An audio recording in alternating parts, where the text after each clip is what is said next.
Music study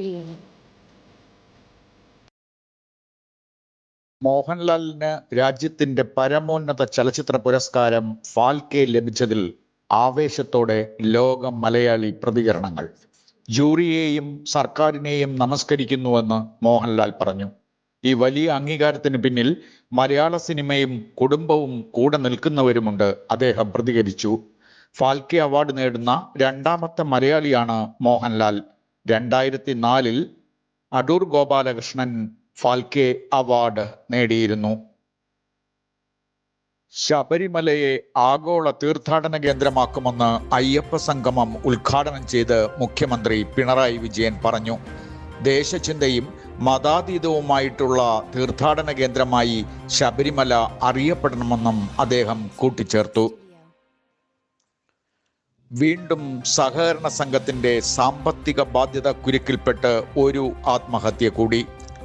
Thiruvananthapuram corporation Thirumala ward councillor അനിൽകുമാറാണ് ward committee ഓഫീസിൽ തൂങ്ങി മരിച്ചത്.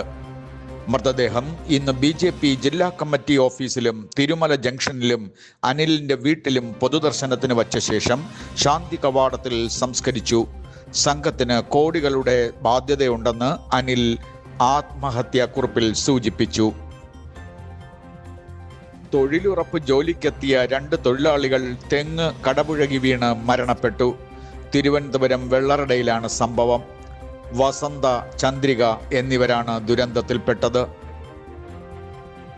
പോത്തൻകോട് ശാന്തിഗിരി ആശ്രമത്തിലെ പൂർണ്ണ കുംഭമേളയ്ക്ക് സമാപനമായി. ഗുരുധർമ്മ പ്രകാശ സഭ അംഗങ്ങളുടെയും സ്വാമിമാരുടെയും സാന്നിധ്യത്തിലായിരുന്നു ചടങ്ങുകൾ. ഇനി നിങ്ങളുടെ കുട്ടികൾക്ക് പരീക്ഷകളിൽ ഫുൾ മാർക്ക്. അവർ ഇനി ഒരു കിസ് ഗെയിം പോലെ പരീക്ഷകളെ ഇഷ്ടപ്പെടും. വിദ്യാർത്ഥികൾക്കിടയിൽ തരംഗമായി കൊണ്ടിരിക്കുന്ന പ്രാക്ടീസ് എക്സാം ആപ്പ് ഡൗൺലോഡ് ചെയ്യുവാൻ പ്ലേ സ്റ്റോറിൽ ഗ്ലോബൽ ഗേറ്റ്വേ എന്ന് ടൈപ്പ് ചെയ്യുക. സബ്സ്ക്രൈബ് ചെയ്യുമ്പോൾ ഡിസ്കൗണ്ട് ലഭിക്കുവാൻ ഈ നമ്പറിൽ ബന്ധപ്പെടാം. മാർ ഇവാനിയോസ് നവോത്ഥാന നായകനാണെന്ന് മുഖ്യമന്ത്രി പിണറായി വിജയൻ പറഞ്ഞു. മലങ്കര കത്തോലിക്ക പുനരൈക്യ വാർഷികാഘോഷത്തിന്റെ ഭാഗമായി നടത്തിയ സഭാ സംഗമത്തിന്റെ ഉദ്ഘാടനം നിർവഹിക്കുകയായിരുന്നു മുഖ്യമന്ത്രി.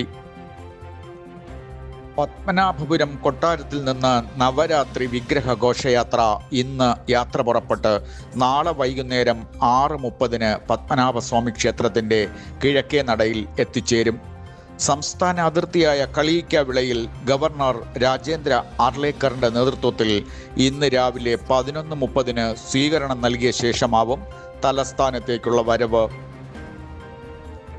മുഖ്യമന്ത്രി പിണറായി വിജയൻ ഈശ്വരഭക്തനാണെന്നും അദ്ദേഹം അടുത്ത തവണയും ജയിച്ച് മുഖ്യമന്ത്രിയാവുമെന്നും SNDP യോഗം പ്രസിഡന്റ് വെള്ളാപ്പള്ളി നടേശൻ അഭിപ്രായപ്പെട്ടത് വൻ വിവാദമായി. മുഖ്യമന്ത്രിക്കൊപ്പം കേരള സർക്കാർ 1 വാഹനത്തിൽ തന്നെയായിരുന്നു വെള്ളാപ്പള്ളിയും ആഗോള സംഗമത്തിനെത്തിയത്.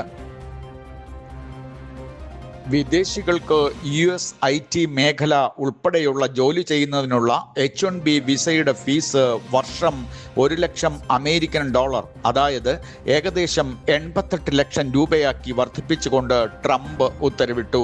നിലവിൽ വിസ ഉടമകളിൽ 70% മുകളിൽ ഇന്ത്യക്കാരാണ്.